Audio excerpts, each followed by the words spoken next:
Hi guys, welcome to PK technology.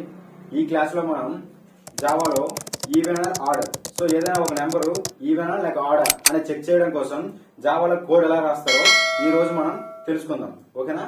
So మనకి general గా ఒక నెంబర్ ఇస్తే అది ఈవెన్ ఆర్డర్ అని మనకు తెలుసు, ఎందుకంటే సరి సంఖ్యలని ఈవెన్ అవుతాయి, బేస్ సంఖ్యలని ఆర్డర్ అవుతాయి అని మనకు చిన్నప్పటి నుంచి మనం నేర్చుకుందే. కానీ ఏ నెంబర్ అయినా సరే ఈవెన్ ఆర్డర్ అని తెలుసుకోవడం కోసం దానికోసం చిన్న ట్రిక్ ఉంది, చిన్న ఫార్ములా ఉంది. అదేంటంటే మన మ్యాథమెటిక్స్ లో ఏదైనా ఒక నెంబరు 2తో డివైడెడ్ బై అయిపోతే అది కంప్లీట్ గా డివైడెడ్ బై అయిపోతే 0 వస్తే అది ఈవెన్ అనమాట. డివైడెడ్ బై కాకపోతే అది ఆడ్ నెంబర్ అనమాట. ఓకేనా? సో ఫర్ సపోజ్ చూడండి, ఇప్పుడు 100 ఉంది, 2తో డివైడ్ చేయండి, ఎంత?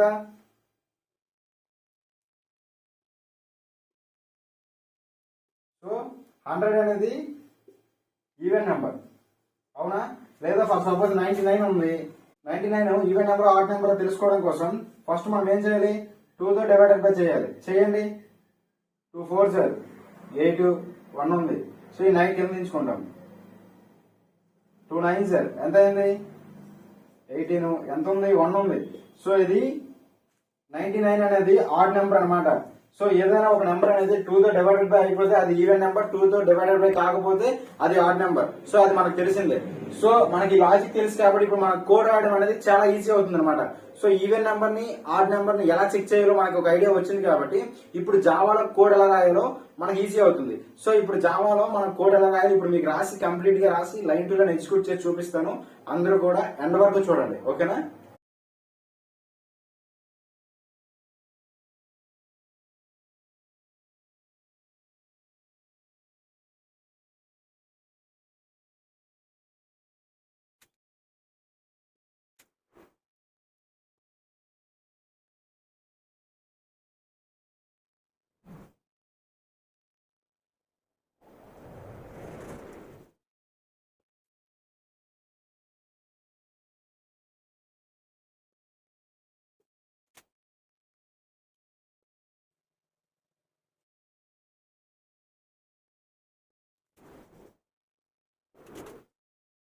చూసారు కదా, జావాలో even number odd number check చేయడం కోసం కోడ్ అనేది ఇట్లా రాస్తారు అనమాట. ఇది వెరీ సింపుల్, ఏం లేదు, చిన్న చిన్న ఒకే ఒక ఇఫ్ కండిషన్ ఉంటుంది. ఆ కండిషన్ ట్రూ అయితే మనకి ఈవెన్ నెంబర్ వస్తుంది, కండిషన్ ఫాల్స్ అయితే ఆడ్ నెంబర్ వస్తుంది. ఓకేనా? చాలా చిన్న కండిషన్ ఇది. ఓకేనా? చాలా చిన్న ప్రోగ్రామింగ్ కూడా. సో ఇప్పుడు మీకు ఇది లైన్ టు లైన్ ఎగ్జిక్యూట్ చేసి చూపిస్తాను.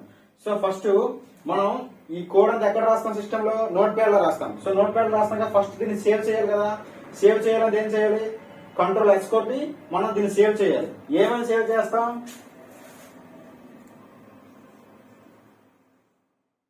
ఫస్ట్ సేవ్ చేస్తాం, క్లాస్ నేమ్ తో సేవ్ చేయాలి. గుర్తుపెట్టుకోండి, ఎప్పుడైనా సరే ఏ జావా ప్రోగ్రామింగ్ నోట్ ప్యాడ్ లో ఎప్పుడు రాసినా సరే దాన్ని ఎప్పుడైనా సరే క్లాస్ నేమ్ తోనే సేవ్ చేయాలి. అర్థమవుతుందా? సో సేవ్ చేయండి. ఏమైనా ఉంది? Even or odd dot Java అని మనం సేవ్ చేయాలి. అర్థమైందా? చూసారా, మనం ఇక్కడ క్యాపిటల్ ఇస్తే క్యాపిటల్ తోనే సేవ్ చేయాలి, స్మాల్ ఇస్తే స్మాల్ తోనే సేవ్ చేయాలి. ఓకేనా? క్లాస్ నేమ్ డాట్ జావా అని ఇస్తే అది జావా ఫైల్ గా కన్సిడర్ చేసుకుంటుంది. ఓకేనా?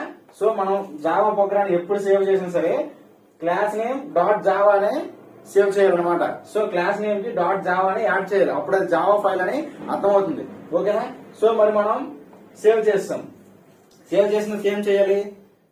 నెక్స్ట్ కమెంట్ పోర్టల్ ఓపెన్ చేయాలన్నమాట. కమెంట్ పోర్టల్ ఓపెన్ చేసి ఈ ఫైల్ నేను ఎక్కడ సేవ్ చేశాను? డెస్క్టాప్ లో సేవ్ చేస్తాను. ఎక్కడ సేవ్ చేశాను? డెస్క్టాప్ లో నేను సేవ్ చేశాను. ఓకేనా? డెస్క్టాప్ లో సేవ్ చేశాను కదా. సో ఇప్పుడు కమెంట్ పోర్టల్ ఓపెన్ చేసి మనం కమెంట్ పోర్టల్ లో సిడి డెస్క్టాప్ అని మనం ఇవ్వాలి. ఎందుకంటే ఆ కమెంట్ పోర్టల్ అనేది డెస్క్టాప్ కి యాక్సెస్ తీసుకుంటుంది. డెస్క్టాప్ లోకి ఎలా అవుతుంది అనమాట. ఎందుకు అందులో ఏ ఫాల్స్ ఉన్నాయో ఇది యాక్సెస్ చేసుకుంటేనే కదా ఇది ఎగ్జిక్యూట్ చేయగలదు మనం ఏదైనా ఎంటర్ చేస్తే. ఓకేనా? సిడి డెస్క్టాప్ అని ఇస్తే అప్పుడు ఈ కమెంట్ పోర్టల్ అనేది ఈ డెస్క్టాప్ ని యాక్సెస్ చేసుకుంటుంది అనమాట. ఓకేనా? సో యాక్సెస్ చేసుకుంది కదా. నెక్స్ట్ ఏం చేయాలి? మనం సేవ్ చేసిన ఫైల్ ని ఎగ్జిక్యూట్ చేయాలి. జావా ప్రోగ్రామ్ ఎగ్జిక్యూట్ చేయాలి. ఏ ప్రోగ్రామ్ ఎగ్జిక్యూట్ చేయాలి? ఈవెన్ ఆడ్ డాట్ జావా అనే ఫైల్ ని మనం ఎగ్జిక్యూట్ చేయాలి. ఎగ్జిక్యూట్ చేయాలంటే ఏం చేయాలి? First Java see even odd dot Java అని మనం ఇవ్వాలన్నమాట. సో జావా సి అంటే ఏంటంటే ఇక్కడ సి అంటే కంపైలేషన్, కంపైలర్. సి అంటే కంపైలర్. ఏది కంపైల్ చేస్తుంది? ఈవెన్ ఆర్ ఆడ్ అనే ఫైల్ ని కంపైల్ చేస్తుంది. డాట్ జావా అనే ఫైల్ కంపైల్ చేస్తుంది. ఈ ఫైల్ ఎక్కడ ఉంది? డెస్క్టాప్ లో ఉంది. ఇన్ కేసు మనం ఈ ఫైల్ కానీ డెస్క్టాప్ లో లేకపోతే నాట్ దిస్ ఫౌండ్ అని మనకి ఇక్కడ మెసేజ్ వచ్చేస్తుంది అనమాట. ఓకేనా, కామెంట్ వచ్చేస్తుంది. ఇన్ కేసు మనం ఆల్రెడీ డెస్క్టాప్ లో సేవ్ చేసాం కాబట్టి జావాసి క్లాస్ నేమ్ డాట్ జావా అని ఇస్తే ఈ ఫైల్ ఉందో లేదో చెక్ చేసుకున్న ఫైల్ ఉంటే ఎగ్జిక్యూట్ చేయడం మొదలవుతుంది అనమాట. మనకి ఎగ్జిక్యూట్ అయ్యాక ఎర్రర్స్ ఏమైనా ఉంటే ఇక్కడే మీకు చూపించేస్తుంది కమెంట్ పోర్టల్ లో. ఎర్రర్స్ ఏమీ లేకపోతే ఇక్కడ కర్సర్ బ్లింక్ అవుతుంది అనమాట. సో ఇప్పుడు మనం కంపైలేషన్ ఇచ్చాం కదా, ఇప్పుడు లోన కంపైలేషన్ జరుగుతుంది కదా, కంపైలేషన్ జరిగి మనకు అవుట్పుట్ వస్తుంది. సో ఇప్పుడు అది జావా ప్రోగ్రామింగ్ అనేది ఎలా కంపైలేషన్ జరుగుతుందో ఇప్పుడు మీకు చేసి చూపిస్తాను చూడండి. ఓకేనా, సో ఫస్ట్ ఇక్కడికి వస్తుంది ఇంపోర్ట్ డాట్ జావా ఒటెల్ అనే స్కానర్ అనే ప్యాకేజ్ తీసుకున్నాం. ఓకేనా, ఏం తీసుకున్నాం? ఇంపోర్ట్ స్టేట్మెంట్ అంటే తీసుకున్నాం. ఏ ఇంపోర్ట్ స్టేట్మెంట్ అది? జావా ఒటెల్ స్కానర్ అంటే మనం ఈ క్లాస్ లో స్కానర్ క్లాస్ ని ఉపయోగిస్తున్నాం అని అర్థం అనమాట. సో జావా ఒటెల్ స్కానర్ అనే ప్యాకేజ్ తీసుకున్నాం అంటే ఈ ప్రోగ్రామింగ్ లో మనం స్కానర్ క్లాస్ ని యూజ్ చేసాం. అందుకే జావా ఒటెల్ స్కానర్ అనే ప్యాకేజ్ తీసుకున్నాం. సెమికోలన్ ఇచ్చాం, లైన్ ఎండ్ అయిపోయింది. నెక్స్ట్ లైన్ ఇక్కడ నెక్స్ట్ లైన్ లో ఏముంది? పబ్లిక్ క్లాస్ ఉంది. క్లాస్ అంటే ఏంటి? నేమ్ ఆఫ్ ది ప్రోగ్రామ్ లేదా blue print of the object. ఓకేనా, సో క్లాస్ నేమ్ ఎందుకంటే ఇవ్వాలి? మనం ఏ ప్రోగ్రామింగ్ రాస్తామో దానికంటే ఒక ఐడియా కోసం మనం క్లాస్ నేమ్ ఇస్తాం అనమాట. ఆ నేమ్ చూడగానే ఈ ప్రోగ్రామింగ్ అంటే ఏంటో మనం చెప్పేస్తాం. ఇప్పుడు మన హౌస్ మ్యాప్ ఉంది, మన హౌస్ ని కడుతున్నాం. మన హౌస్ మ్యాప్ చూడగానే మన ఇల్లు ఎలా ఉంటుందో మనం చెప్పేస్తాం కదా, ఇది ఏ ఇల్లు అని. అలాగే ఇది ఒక మ్యాప్ అనమాట. ఈ మ్యాప్ ను చూడగానే ఈ ప్రోగ్రామింగ్ ఏంటో మనం చెప్పేయగలం. అదే blue print of the object. ఈ ప్రోగ్రామింగ్ అంతటికి ఇది నేమ్ అనమాట. సో ఈ నేమ్ చూడగానే మనకి ఈ ప్రోగ్రామింగ్ ఏంటో అర్థమైపోద్ది. సో అందుకే class name even or odd ఇచ్చామన్నమాట. So even number odd number check చేయడం కోసం ఈ ప్రోగ్రామింగ్ అనమాట. సో ఇక్కడ ఓకేనా, ఇక్కడ చూడండి ఏమి ఇచ్చారు? Public static wide main open bracket closed bracket strings args అని ఇచ్చామన్నమాట. సో ఇక్కడ పబ్లిక్ స్టాటిక్ మెయిన్ అంటే వైడ్ మెయిన్ అంటే మెయిన్ ఫంక్షన్ స్టార్ట్ అవుతుంది, మెయిన్ ఫంక్షన్ స్టార్ట్ అవబోతుంది. సో ఎక్కడైతే వైడ్ మెయిన్ అని ఉంటుందో అక్కడ నుంచి మెయిన్ ఫంక్షన్ స్టార్ట్ అవుతుంది అని అర్థం అనమాట. ఓకేనా, so strings open bracket closed bracket args అంటే ఆర్గ్యుమెంట్స్ అనమాట. మన జావాలో మొత్తం ఆర్గ్యుమెంట్స్ ఉంటాయి. ఓకేనా, ప్రతి లైన్ కూడా ఒక ఆర్గ్యుమెంట్ అనమాట. ఓకేనా, సో ఆర్గ్యుమెంట్స్ అంటారు అనమాట. ARGS అంటే ఆర్గ్స్ అంటే దాన్ని ఆర్గ్యుమెంట్స్. ఓకేనా, సో తర్వాత చూడండి క్లాస్ కాడ సెమీకోలం పెట్టలేదు, మెయిన్ ఫంక్షన్ కాడ సెమీకోలం పెట్టలేదు, ఓన్లీ ఓపెన్ బ్రాకెట్స్ పెట్టాను అనమాట. సో ఇక్కడ ఓపెన్ బ్రాకెట్ ఇచ్చాము అంటే మెయిన్ ఫంక్షన్ స్టార్ట్ అవుతుంది అని అర్థం. సో నెక్స్ట్ ఏం చేస్తాం? Scanner class import Java util scanner అని తీసుకున్నాం కదా ప్యాకేజ్. సో అంటే దాని అర్థం ఏంటి? మనం ఇందులో స్కానర్ క్లాస్ యూజ్ చేస్తామని మన అర్థం అన్నమాట. సో ఇప్పుడు స్కానర్ క్లాస్ తీసుకోవాలి కదా, చూడండి ఇక్కడ స్కానర్ క్లాస్ తీసుకున్నాం. ఆ స్కానర్ కి ఆబ్జెక్ట్ క్రియేట్ చేసాం. ఆబ్జెక్ట్ ఎలా క్రియేట్ చేస్తాం? స్కానర్. సో స్కానర్ క్లాస్ తీసుకున్నాం, దానికంటే ఒక ఆబ్జెక్ట్ క్రియేట్ చేసుకోవాలి. SCN ని తీసుకున్నా, SCN ని తీసుకున్నా ఇక్కడ ఏదైనా ఇచ్చుకోవచ్చు మీరు. నేను కాకపోతే చూడండి ఇక్కడ ఆబ్జెక్ట్ మీ ఇష్టం అనమాట. యాజ్ యువర్ విష్ ఏదైనా తీసుకోవచ్చు. Things name, characters, strings, personal names ఏదైనా తీసుకోవచ్చు అనమాట. నేను ఇక్కడ పీకే అని తీసుకోను. So scanner object PK is equal to new మళ్ళీ స్పేస్ ఇచ్చి స్కానర్ ఓపెన్ బ్రాకెట్ క్లోజ్డ్ బ్రాకెట్ల మధ్యలో సిస్టమ్ డాట్ ఇన్ అని ఇవ్వాలన్నమాట. అప్పుడు ఆబ్జెక్ట్ క్రియేట్ అవుతుంది. స్కానర్ కి ఒక ఆబ్జెక్ట్ క్రియేట్ అవుతుంది అనమాట. ఇన్ అంటే ఏంటి? Input function. ఇది ఇన్పుట్ ఫంక్షన్ అంటే ఏంటి? ఇక్కడ అవుట్పుట్ ఇక్కడ చూడండి సిస్టమ్ డాట్ అవుట్ ప్రింట్ ఉంది. ప్రింట్ అంటే ఏంటి? Output function. అందుకే అవుట్ ఇచ్చాం.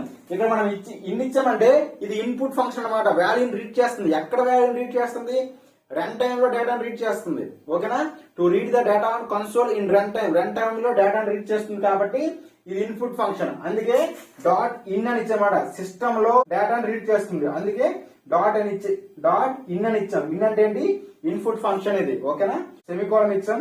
నెక్స్ట్ లైన్ లోకి వస్తుంది. నెక్స్ట్ లైన్ లో ఏముంది? అవుట్పుట్ ఫంక్షన్ ఉంది. System dot out dot print అని ఉంది. అంటే ఇది అవుట్పుట్ ఫంక్షన్. ఏ ఫంక్షన్? Printf function. దాని పని ఏంటి? వాల్యూని ప్రింట్ చేయాలి. ఏ వాల్యూని ప్రింట్ చేయాలి? ఓపెన్ బ్రాకెట్ క్లోజ్డ్ బ్రాకెట్ లో మధ్యలో ఏ వాల్యూ అయితే ఉంటుందో ఆ వాల్యూని ప్రింట్ చేస్తుంది. ఎంటర్ ఏ నెంబర్ అని ఉంది కదా, అది అవుట్పుట్ లో యాస్టీస్ గా ఎంటర్ ఏ నెంబర్ అని ప్రింట్ అవుతుంది అనమాట. చూడండి ఇక్కడ మీకు అవుట్పుట్ రాస్తాను.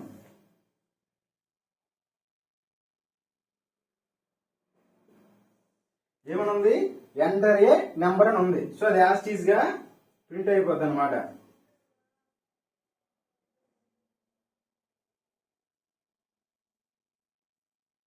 యాజ్ ఈజ్ గా ప్రింట్ అయిపోద్ది. ఇక్కడ ఈజ్ ఈక్వల్ ఉంది కదా, ఈజ్ ఈక్వల్ కూడా ప్రింట్ అవుతుంది అనమాట. చూడండి, ఓపెన్ బ్రాకెట్ క్లోజ్ బ్రాకెట్ మధ్యలో ఇక్కడ డబుల్ కొటేషన్స్ ఉంటాయి, ఈ డబుల్ కొటేషన్ మధ్యలో ఉంటాయి. ఈ డబుల్ కొటేషన్ లో ఏది ఉందో అది యాజ్ ఈజ్ గా ప్రింట్ అవుతుంది. మీరు ఇక్కడ ఎన్ని స్పేస్లు ఇస్తే ఇక్కడ కూడా అన్ని స్పేసెస్ ప్రింట్ అవుతాయి. ఓకేనా, సెమీకోలం పెడితే సెమీకోలం ప్రింట్ అవుతుంది, ప్లస్ ఏ సింబల్స్ ఇస్తే ఆ సింబల్స్ ప్రింట్ అవుతాయి. ఇక్కడ ఎంటర్ ఏ నెంబర్ అని ఇచ్చారు కాబట్టి అక్కడ ఎంటర్ ఏ నెంబర్ అని ప్రింట్ అయింది అనమాట. ఓకేనా, నెక్స్ట్ లైన్ లో రండి. నెక్స్ట్ లైన్ లో ఏముంది, నేను ఒక వేరియబుల్ తీసుకున్నాను అనమాట. ఆ వేరియబుల్ కి స్కానర్ క్లాస్ ని అసైన్ చేశాను. సో ఇంట్ అంటే ఏంటి, డేటా టైప్. ఏ అంటే వేరియబుల్. ఇక్కడ ఈజ్ ఈక్వల్ టు ఎస్సీ అంటే ఏంటి,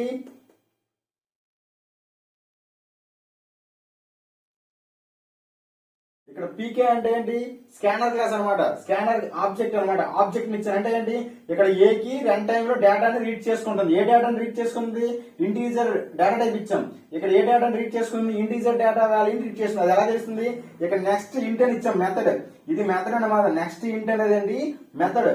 మనం వేరియబుల్ కి ఏ డేటాని అయితే ఇవ్వాలనుకుంటున్నామో ఆ డేటాకి సంబంధించిన మెథడ్ మనం ఇక్కడ డిక్లేర్ చేయాలి. ఇన్ కేసు ఇక్కడ మీరు స్ట్రింగ్ అని ఇచ్చారనుకోండి, ఇక్కడ నెక్స్ట్ లైన్ అని ఇవ్వాలి. నెక్స్ట్ ఇంట్ ఇస్తే పని కాదు. నెక్స్ట్ ఇంట్ అంటే ఇంటీజర్ డేటా టైప్. ఓకేనా, నెక్స్ట్ ఫ్లోట్ ఇచ్చారనుకోండి, ఫ్లోట్ డేటా టైప్. ఇక్కడ మనం స్ట్రింగ్ ఇచ్చామనుకోండి, డేటా టైప్ స్ట్రింగ్ ఇచ్చామనుకోండి, లేదా క్యారెక్టర్ ఇచ్చామనుకోండి, అప్పుడు ఇక్కడ నెక్స్ట్ లైన్ అని ఇవ్వాలి. ఓకేనా, నెక్స్ట్ లైన్ ఇస్తే కానీ ఆ వాల్యూని రీడ్ చేసుకోదు. ఓకేనా, గుర్తుపెట్టుకోండి, ఒక్కొక్క వాల్యూకి ఒక్కొక్క మెథడ్ ఉంటది అనమాట. నువ్వు ఇంటీజర్ వాల్యూ ఇవ్వాలనుకుంటే ఇంటీజర్ మెథడ్ ఉంటది, ఫ్లోట్ వాల్యూ ఇవ్వాలనుకుంటే ఫ్లోట్ మెథడ్, ఫ్లోట్ కి సంబంధించిన మెథడ్ ఉంటది. క్యారెక్టర్ గానీ స్ట్రింగ్ గానీ వాల్యూ ఇవ్వాలనుకుంటే స్ట్రింగ్ వాటికి సంబంధించిన ఒక మెథడ్ ఉంటది. ఒకవేళ డబుల్ గానీ లాంగ్ గానీ షార్ట్ గానీ వాల్యూస్ ఇవ్వాలనుకుంటే దానికి సంబంధించిన మెథడ్ ఉంటది. అది ప్రీవియస్ క్లాస్ లో ముందు చెప్తాను అనమాట. ఓకేనా, సో ఆ ఏ కి కూడా ఆబ్జెక్ట్ ని క్రియేట్ చేస్తాం అనమాట. పీకే నెక్స్ట్ ఇంటూ, ఇక్కడ పీకే అంటే ఏంటి, స్కానర్ క్లాస్ కదా. సో ఇక్కడ ఏ కి వాల్యూని రీడ్ చేసుకుంటుంది.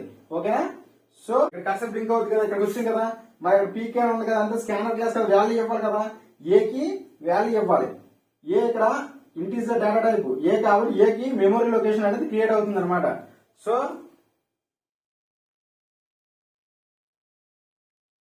ఇంకా మన ఏకి ఏ వాల్యూ ఇవ్వలేదు కాబట్టి అందులో గార్బేజ్ వాల్యూ ఉంటది. గార్బేజ్ వాల్యూ అంటే అది ఎంతో మనం చెప్పలేం, ఇన్ఫైనైట్. పాజిటివ్ లో ఉండొచ్చు, నెగిటివ్ లో ఉండొచ్చు. ఓకేనా, సో మన వాల్యూ ఇచ్చేంత వరకు గార్బేజ్ వాల్యూ ఎలాగే ఉంటది. సో ఇక్కడికి వచ్చాం కదా, ఇక్కడ కర్సర్ బ్లింక్ అవుతూ ఉంటది. ఎందుకు, ఇక్కడ పీకే అని ఉంది అంటే ఏంటి, స్కానర్ క్లాస్ ఉంది, అంతే వాల్యూని రీడ్ చేస్తుంది. ఏ వాల్యూని రీడ్ చేస్తుంది. మనం ఫర్ సపోజ్ నేను 100 ఇచ్చాను, ఇక్కడ 100 అని ఎంటర్ చేశాను అనమాట ఏకి. అప్పుడు డేటాబేస్ లో 100 వెళ్తుంది అనమాట. అందులో ఉన్న గార్బేజ్ వాల్యూ పోయి 100 అనేది ప్రింట్ అవుతుంది అనమాట. ఓకేనా, సో ఇక్కడ 100 వస్తుంది. ఓకేనా, సో ఇప్పుడు నెక్స్ట్ లైన్ దగ్గర రండి. నెక్స్ట్ లైన్ లో ఏముంది, కండిషన్ ఉంది, ఇఫ్ కండిషన్ ఉంది. ఇఫ్ కండిషన్ ఏంటుంది, చెక్ చేయండి. ఏ డివైడెడ్ బై 2 ఈక్వల్ టు 0. ఏ వాల్యూని డివైడెడ్ బై చేస్తే వచ్చిన ఆన్సర్ అనేది 0కి ఈక్వల్ అయితే, 0కి ఈక్వల్ అయితే, చూడండి ఈ కండిషన్ ట్రూ అయితే ఇక్కడ ఓపెన్ బ్రాకెట్ ఉంది, ఇక్కడ క్లోజ్డ్ బ్రాకెట్ ఉంది. ఈ బ్లాక్ ఆఫ్ స్టేట్మెంట్ అనేది ఇఫ్ కి సంబంధించింది. ఇక్కడ ఎల్స్ ఉంది, మళ్ళీ ఇది ఎల్స్ స్టేట్మెంట్. ఈ ఓపెన్ బ్రాకెట్, ఈ క్లోజ్డ్ బ్రాకెట్, ఈ బ్లాక్ ఆఫ్ స్టేట్మెంట్ ఎల్స్ కి సంబంధించింది, ఇఫ్ కి సంబంధం లేదు. ఇఫ్ కండిషన్ ట్రూ అయితే ఇఫ్ స్టేట్మెంట్ ఎగ్జిక్యూట్ అవుద్ది. ఇఫ్ కండిషన్ ఫాల్స్ అయితే ఎల్స్ లోకి వెళ్ళిపోద్ది. ఎల్స్ స్టేట్మెంట్ లో ఏది ఉంటే అది ఎగ్జిక్యూట్ అవుద్ది. ఎల్స్ లో కండిషన్ లేకపోతే, ఎల్స్ లో కూడా కండిషన్ ఉంటే ఎల్స్ లో కండిషన్ చెక్ చేసుకుని అప్పుడు ఎల్స్ లో స్టేట్మెంట్ ఎగ్జిక్యూట్ అవుతుంది. ఓకేనా, సో ఇక్కడ మనకి ఇఫ్ కండిషన్ ఉంది కదా, ఏటే condition A divided by 2 is equal to 0 అని ఉంది, ఇదే కదా. సో సాల్వ్ చేయండి. ఏలో ఎంత ఉంది, 100 ఉంది. సో డివైడెడ్ బై చేయండి, దేంతో 2తో కదా, 250 సార్ 100 కదా. సో డివైడెడ్ బై అయిపోయింది. సో 0 వచ్చింది అంటే 0 ఈజ్ ఈక్వల్ టు 0 కదా, 0 ఈజ్ ఈక్వల్ టు 0 కదా. కండిషన్ ఏమైంది, ట్రూ అయింది. కండిషన్ ట్రూ అయింది కాబట్టి, ఇఫ్ కండిషన్ ట్రూ అయింది కాబట్టి ఇఫ్ స్టేట్మెంట్ ఎగ్జిక్యూట్ అవుతుంది. ఇఫ్ స్టేట్మెంట్ ఎగ్జిక్యూట్ అవుతుంది. ఇఫ్ స్టేట్మెంట్ లో ఏముంది, system dot out print L ఉంది, అంటే ప్రింట్ ఎఫ్ ఫంక్షన్ ఉంది. ప్రింట్ ఎఫ్ ఫంక్షన్ ఏంటి, వాల్యూని ప్రింట్ చేయాలి. ఏ వాల్యూని ప్రింట్ చేయాలి, ప్రింట్ ఎఫ్ ఫంక్షన్ లో ఏ వాల్యూ ఉంటే ఆ వాల్యూ ప్రింట్ అవుతుంది. ఏముంది, ఈవెన్ నెంబర్ అని ఉంది. సో అది యాస్టీజ్ గా ఇక్కడ ప్రింట్ అయిపోద్ది అనమాట.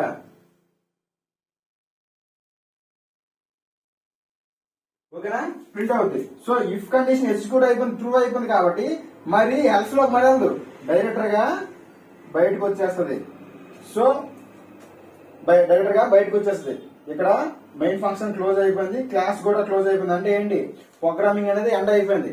సో ప్రోగ్రామింగ్ ఎండ్ అయిపోయిన తర్వాత మనకు అవుట్పుట్ అనేది ఇలా వస్తుంది అనమాట. 100 ఇచ్చాం కాబట్టి 100 అంటే ఏంటి, ఈవెన్ నెంబర్. ఓకేనా.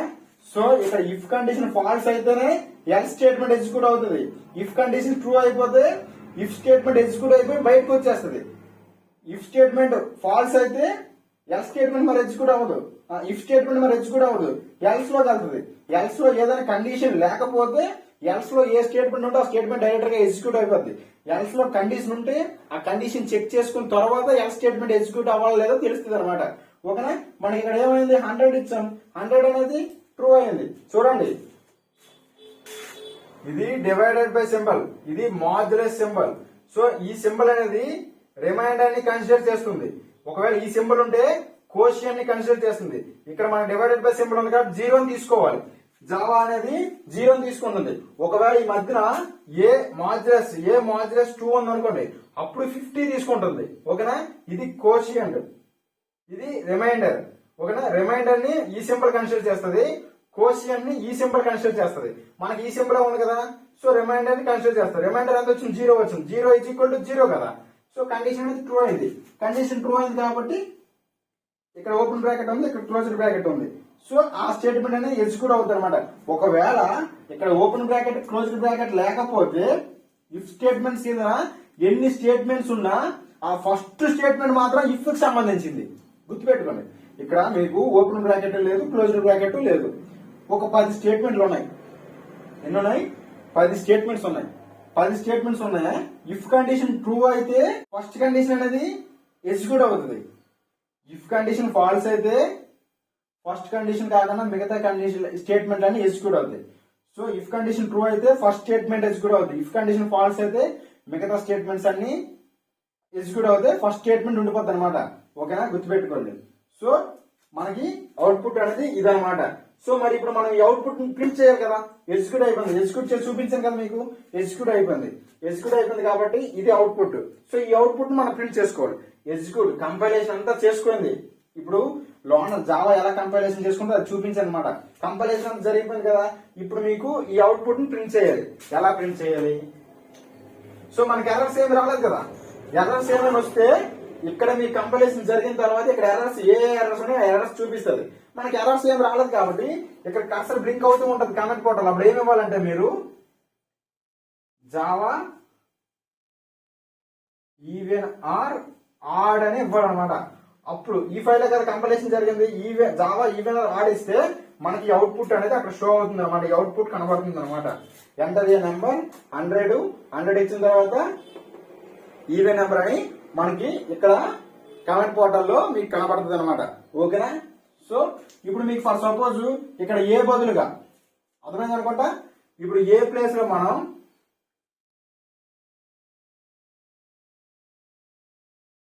15 తీసుకున్నా, ఏ ప్లేస్ లో 15 తీసుకున్నా. మరి కండిషన్ చెక్ చేయాలి కదా. ఏముంది condition, A divided by 2 is equal to 0 ఉంది. ఏలో ఎంత ఉంది, 15 ఉంది. డివైడెడ్ బై 2 కదా, 2 తో మల్టిప్లికేషన్ 2 తో డివైడ్ చేయండి, ఎంత వస్తుంది, 2 7 0 14.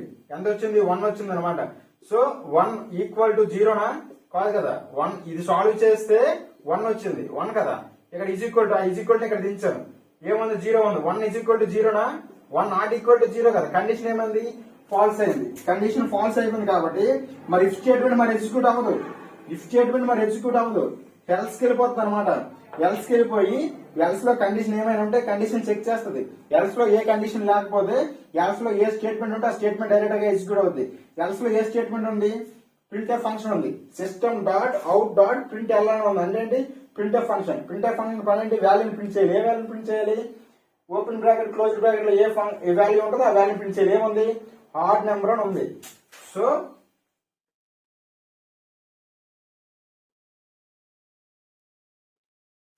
15 అనేది, సో ఇది ఎగ్జిక్యూట్ అయిపోయింది కదా.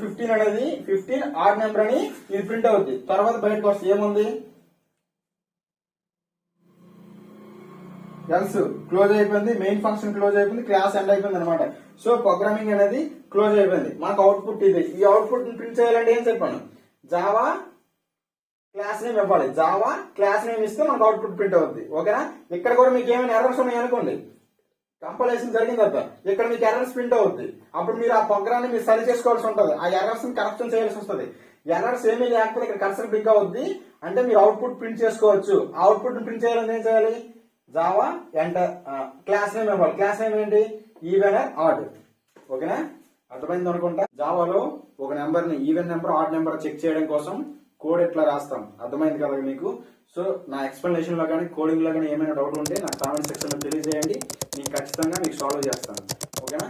సో మన క్లాస్ వర్క్ అనిపిస్తే మన వీడియోకి లైక్ చేసి ఒక 4 మెంబర్స్ కి షేర్ చేయండి. థ్యాంక్ యూ ఆనంద.